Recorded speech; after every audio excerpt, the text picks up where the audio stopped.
Je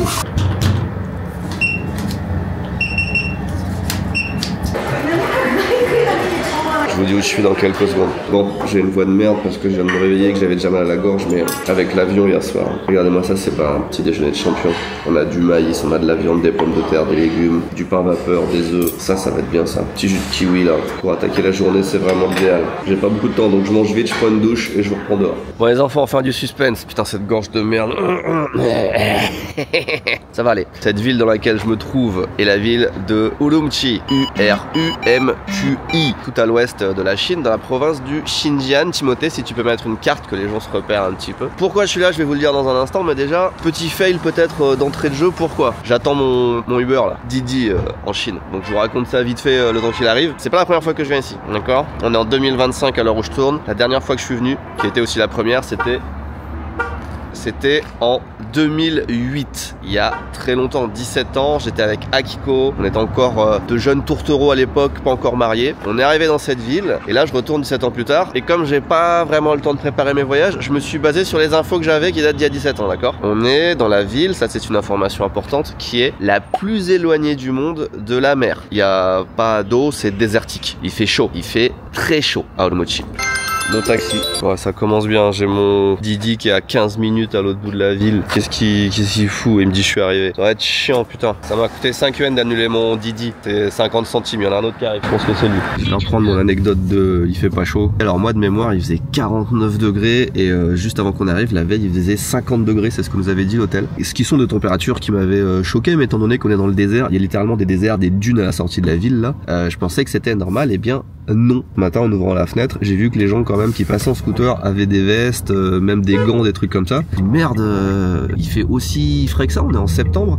Et effectivement, je regarde la météo et il fait pas chaud du tout, il fait à peine 20 degrés. Et moi je suis venu du coup avec un setup full désert, j'ai que des shirts, des t-shirts, comme si je partais à la plage. Et il va pas faire super chaud apparemment. Donc il va falloir que je trouve des vêtements peut-être un petit peu plus chauds.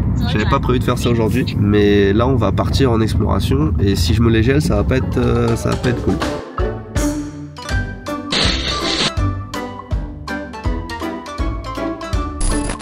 C'est fini. Et là, j'arrive dans un endroit intéressant. Je pense que c'est le mot. Qu'est-ce que je fous là? Ouais, t'es en route ou on s'est pas arrêté exactement au même endroit? Ok. Moi je suis dans ce qui ressemble à une case de voiture. Toi t'es au bon endroit? Ok. Bah je te rejoins mais je crois qu'à pied on est à 1 ou 2 minutes là, même pas, non je pense que d'accord.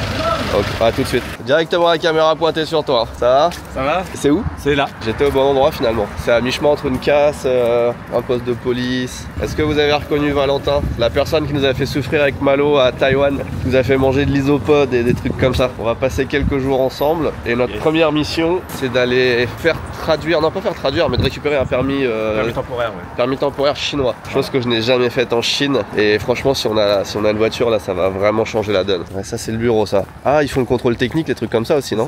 Donc on a besoin de quoi? Permis international, traduction du permis, passeport et ça devrait aller. C'est immense, il y a des bureaux partout, il n'y a rien en anglais évidemment. C'est en face? Là il n'y a personne. Ah ils font la différence entre les garçons et les filles pour la conduite accompagnée. Ils font la différence entre les garçons et les filles pour la conduite accompagnée, t'as des voitures spéciales filles. C'est vraiment le pays où tout se transforme en jeu de piste. Chaque fois que tu cherches un truc un peu hors sentier battu. A few moments later. Bon, tout ne se passe pas comme prévu. Donc le challenge de la journée, on s'en fout d'acheter des vêtements, il faut que j'achète une batterie portable. On s'en fout. Priorité numéro 1, ça va être d'avoir ce putain de permis de conduire. Que demain on a une voiture à louer et on a tous les papiers, sauf qu'on arrive au guichet et on n'a pas tous les papiers. Donc là, il faut qu'on aille refaire des traductions de notre permis en Chine. On a déjà des traductions, mais elles n'ont pas été faites ici, donc il faut les refaire ici. Il faut qu'on aille s'enregistrer, enregistrer nos logements à la police, qu'on revienne ici et qu'on croise les doigts pour que ça marche. L'idée en fait c'est qu'on ait une preuve de logement ici, fait par un poste de police à côté de notre hôtel. Ce qui est bien c'est qu'on est vraiment à l'opposé, enfin on est dans le trou du cul du monde de Urumqi là. Et là je pense qu'on va nous faire revenir en ville, c'est ça? Voilà. Et il va y avoir 50 000 personnes, là, ça va être cool. Là on est au 17e, il faut qu'on aille au 16e parce que l'ascenseur ça va être pas au 16e. On va vraiment traverser toute la ville pour arriver là, mais personne. Putain, je suis en train de vivre un escape game, mais dans une ville et dans une langue que je ne comprends pas. Il y a vraiment des caméras partout, faut comprendre qu'on est dans un des coins de la Chine les plus surveillés avec tous les bails de Ouïghours et tout. Et il y a vraiment la police, les documents à faire quand on vient ici, etc. Bon, techniquement, on a potentiellement réussi à faire traduire mon permis, mais je l'aurai que demain, donc on perd une journée, toi t'as pas besoin. Et il nous reste encore 2 documents à avoir. Le premier étant un truc de l'immigration pour dire combien de temps on reste sur le territoire, quand est-ce qu'on est rentré, quand est-ce qu'on sort. Et un certificat de la police pour dire qu'on habite bien dans notre hôtel, machin. On va passer toute la journée à faire ça. Je pensais qu'on fera un petit vlog sympa, on découvre Urumqi, on découvre l'administration. Regarde, mais vraiment toutes les caméras de fou partout à chaque fois.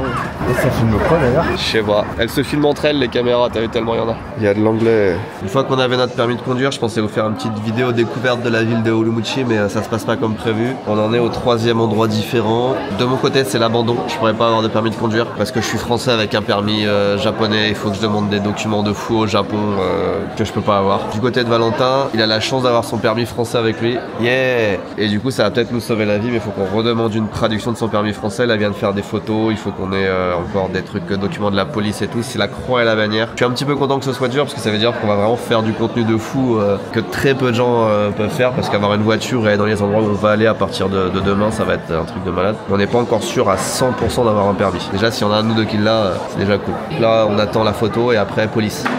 Police. Permis de conduire, immigration, police, traduction, photo. Et encore, il n'y en a qu'un de nous deux qui peut le faire. Truc de malade. Et ça devrait aller. On est revenu dans le centre-ville. Maintenant, il faut chercher l'hôtel de police le plus proche de l'hôtel de Valentin. Ça va être peut-être une des vidéos les plus chiantes, hein, mais franchement, c'est aussi une des journées les plus chiantes que je fais de ma vie. Hein. L'administration en Chine, après avoir presque pas dormi pendant 2 jours, là, je peux vous dire que c'est pas le plus fun. Ça, c'est incroyable par contre. Ça, regardez-moi ça là. Voilà. Ah, c'est ça les petites brioches là, au Yanglo, à l'agneau. Là, on est dans une partie de la Chine qui est musulmane, en grande partie. Donc la bouffe aussi est totalement différente. Et c'est beaucoup de galettes de kebab, de viande d'agneau, de choses comme ça. Et c'est super bon. J'adore la bouffe ici. On vient de payer ça 3 yuan. Ça fait 35 centimes d'euros. C'est un pain à la viande. Oh, il le colle au four. T'es collé au four du coup. Ça, c'est bien dur.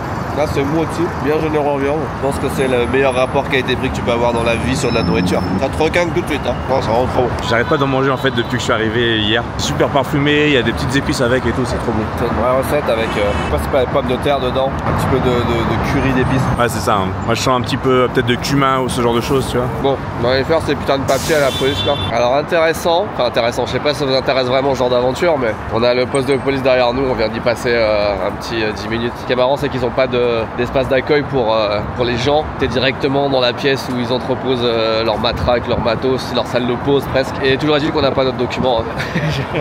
Faut qu'on aille à l'hôtel. Ils ont quoi? Ils téléphonent à l'hôtel pour qu'ils nous le fassent? En fait, non, l'hôtel peut le faire. Ils m'ont dit qu'il faut qu'on demande à l'hôtel d'abord s'ils peuvent le faire. Si on peut pas le faire à l'hôtel, il faut aller au commissariat.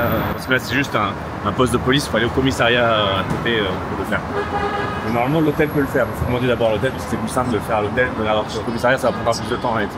Normalement, l'hôtel peut le faire. On est dans l'hôtel où Valentin s'est arrêté. Vous le voyez devant moi, il y a une machine avec un scanner comme dans les aéroports pour les bagages. Il y a ça dans tous les hôtels, tous les supermarchés, toutes les gares. Partout où on rentre, on doit scanner nos sacs parce que c'est une région de Chine où il y a des attentats, des machins comme ça de temps en temps. On connaît le bail des Ouïghours. Et du coup, c'est super surveillé. Il y a des gardes partout, de la police partout. Enfin, je dis partout, non, faut pas être parano non plus, mais beaucoup plus qu'ailleurs en tout cas. Et on va voir si on arrive à avoir notre putain de papier. Ce serait le premier papier qu'on arrive à avoir de la journée. Ah ben, elle est en train de lui dire qu'il faut aller ailleurs. Putain, j'en ai ras le cul. On est à la police? Oui. Tous les endroits où on passe, sécurité de fou. Tous les grands magasins partout on a. On te regarde ton sac 20 fois par jour. Il faut qu'on mange ce petit fruit là, okay. C'est vraiment trop bon. Heureusement qu'il y a de la bouffe sur le chemin pour vous donner des forces. Ouais, déjà pour des forces, pour agrémenter un peu tout ça. C'est trop bon ce petit truc. Je sais pas, elle t'a dit comment ça s'appelait? Elle m'a donné le nom en chinois, j'ai toujours pas trouvé le nom en français là. Une mini pomme. C'est bien. Non, elle est rouge. Ça fait une demi-heure qu'on est là et que ça gueule au téléphone et qu'on ne sait toujours pas si on va avoir notre papier. C'est vraiment la maison des fous d'Astérix et Obélix. Et en plus, dites-vous qu'on est avec quelqu'un qui parle couramment chinois. Imaginez si on parlait pas la langue, s'il y avait pas Valak. Avec, c'est juste... Qu'est-ce que c'est que cette horreur? Bonne nouvelle, il pleut pas. On n'a pas avancé d'une seconde.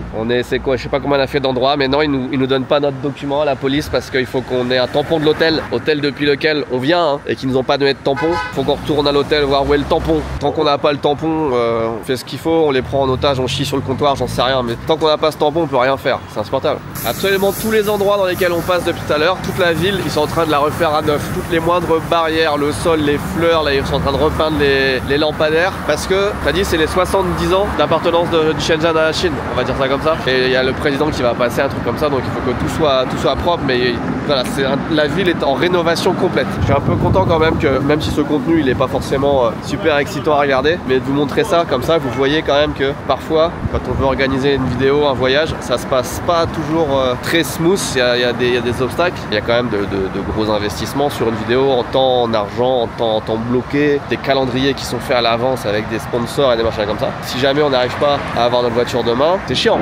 Voilà, on croise les doigts et on va aller choper notre papier. Faire une journée comme ça en étant malade, je le conseille à personne. Je commence à avoir un putain de mal de tête là. Dites-vous qu'on a fait le service des permis de conduire, le service de l'immigration, un service de traduction, 2 postes de police, 2 fois l'hôtel, et que pour l'instant, toute cette journée, toutes ces heures, la seule chose qu'on a réussi à voir, c'est de prendre une photo d'identité. C'est le seul truc qu'on a réussi à faire. L'administration française, c'est vraiment de la merde, mais je pense qu'on a trouvé un niveau encore au-dessus. Je sais pas si je me suis déjà fait chier autant durant un voyage. Ça devrait aller.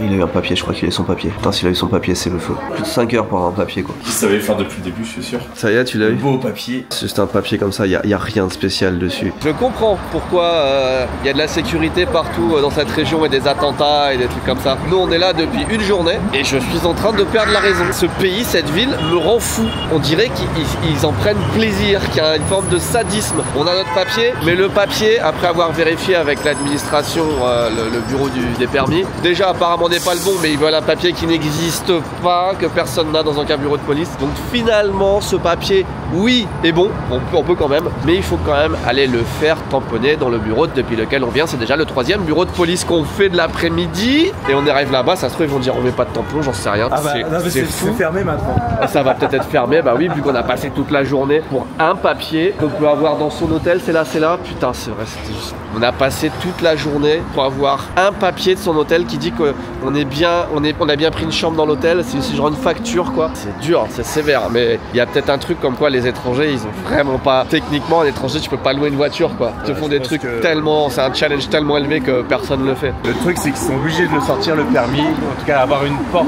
d'ouverture pour pouvoir le sortir, le permis. Parce que c'est une décision officielle nationale. Ouais, ou internationale, des règles, des trucs comme ça. Ils doivent le faire, mais ils ont pas envie de le faire. Et encore, demain, on va chercher la voiture, ça se trouve le loueur il va nous demander d'autres trucs et machin. On n'a pas encore la voiture, même en ayant le tampon, si on a le tampon, on a peut-être pas encore la voiture. Et on va s'assurer, une fois qu'on aura fini ce document là, on va aller voir le loueur, lui demander si ça sera bon. Cette vidéo, on va peut-être l'appeler mon pire cauchemar en Chine. Ou alors la Chine me dégoûte. Ou alors 20 minutes à se plaindre de la Chine et encore je suis gentil. Ouah, c'est dur, hein. C'est marrant et dur. C'est marrant et dur. On a passé le cap où tu sais, c'est la folie après. C'est le rire jaune. Non, ça c'est ah bah oui, le rire jaune, ça vient de là, sa chaîne. Et là, lui aussi, il a brillé. Il a bien. Oh putain. Et franchement, ce pays. Et on est là pour 10 jours. C'est le premier jour. Retour au poste de police, on y croit. On lâche rien. Esprit Kaizen. Ça fait 40 minutes qu'on est dans le poste de police. Et ils veulent pas nous donner notre putain de tampon de merde. Ni notre document. Ça me fait chier. One eternity later. On vous montre pas parce que c'est ces infos perso. On est sous le drapeau de la Chine devant le poste de police. C'est le soir, le soleil se couche. On y est depuis ce matin. On a le document qu'il nous faut. Il fallait aller depuis le début, on était au bon endroit, sauf qu'ils voulaient pas nous le donner en fait. C'est ça. Et il a fallu que je râle et que j'aille redemander à quelqu'un d'autre qui était un autre officier. Non, ça va plus loin que ça. Au bout d'une heure qu'on attendait, une heure, hein, Valentin il a un peu gueulé. Le mec, il a dit ok, il est parti. On l'a plus revu. Il s'est barré. Et puis genre une demi-heure, une heure après, on a redemandé à quelqu'un d'autre qui nous a fait le putain de papier. D'ailleurs, t'as eu le droit de visiter un endroit du poste de police, moi j'ai pas le droit d'aller. Voilà, c'était à l'étage, les bureaux en fait, il y avait une dame qui savait tout faire. Toute la journée pour quelqu'un qui peut faire un truc en 10 minutes, qui était juste à l'étage au-dessus, c'est insupportable. C'est ce qu'on va faire, on a notre putain de papier, on va se manger, il n'y a pas un truc de street food là, on n'a rien bouffé de la journée, on n'a pas pris le temps de manger. On a mangé 3 mini pommes et les 2 petites brioches là, on n'a pas mangé de la journée. Au moins on profite de la soirée et si on peut trouver des toilettes aussi ça m'arrange parce qu'on n'est même pas passé aux toilettes. Vite fait parce qu'on est juste à côté, il faut que je m'achète une batterie portable parce qu'on m'a piqué la mienne à l'aéroport. Ma petite batterie en cœur que je balade depuis 2-3 ans. Un truc made in China qu'on prend à la douane de la Chine. Elle a fait le tour du monde et retour à sa patrie, et comme elle n'est pas homologuée pour la Chine, ce qui est un comble. Là on est chez Xiaomi, et chez Xiaomi il y a beaucoup plus de trucs que vous pouvez le penser. Hein. Ça va être ça, ça va être du Xiaomi qui va remplacer du Anker. Ils ont des cafetières, ils ont des mixeurs, ils ont des machines à riz, ils ont des micro-ondes, ils ont des frigos, ils ont des fours, des machines à laver, ils ont tout Xiaomi. Ils ont même des PC et même des voitures en vrai. Que je le dise parce que c'est une bonne journée de merde. Hein. Pour acheter une batterie, juste pour utiliser leur appli WeChat que j'utilise depuis des années, que j'ai utilisé hier ce matin, il n'y a aucun problème. Aujourd'hui, ça me redemande de vérifier toutes mes informations, de rentrer la photo de mon passeport, mon numéro de téléphone, de revalider les codes. Qu'est-ce qui se passe quoi? La journée maudite. C'est la comme que ce soit la seule voyage. Et au final ça a marché, hein. Sauf qu'au lieu de payer un truc en les 5 secondes, je l'ai payé en 10 minutes quoi. On va finir la soirée dans la rue des Brochettes. Je cherche de la viande de mouton, les brochettes de mouton, putain c'est vraiment la spécialité du coin. Normalement il y en a partout, on en voit pas une seule. Il y a du poulet, du calamar, de tout, mais il n'y a pas de brochettes de mouton. Oh c'est quoi ce qui tourne là? C'est incroyable ça. Ça a l'air bon ça. Ok, attends, on regarde un peu. Il y en a pas qui sont en train de cuire. Là t'as les brochettes, là t'as le pain. Ah putain, on va se péter la panse. Même avec le nez bouché, je trouve que ça sent bon. C'est tout chaud, ça sort du four. Après une journée de merde, hein, toujours bien manger, hein. C'est important. Quand on a une bonne journée, faut bien manger pour célébrer, mais après une journée de merde, faut bien manger pour franquinquer. Ah c'est bon. On oublie tous les petits dragas quand on mange bien. Ça c'est le truc que j'attendais là. Il vient de nous griller un petit peu le pain qu'on a acheté. Il a rajouté des épices, il a tartiné, il a pas du gène, machin. Oh qu'est-ce que c'est bon ça. Ça c'est un de mes meilleurs souvenirs de Chine. Cette viande là, vraiment c'est bon. Oh il est bien chaud, il est chaud, il est chaud, il est chaud, il est chaud. Incroyable, on a un petit thé chaud. Là, vous êtes vraiment en train de découvrir une facette de la Chine qui n'est pas celle qu'on voit dans les médias en général. On va finir là-dessus, à bientôt. Ciao.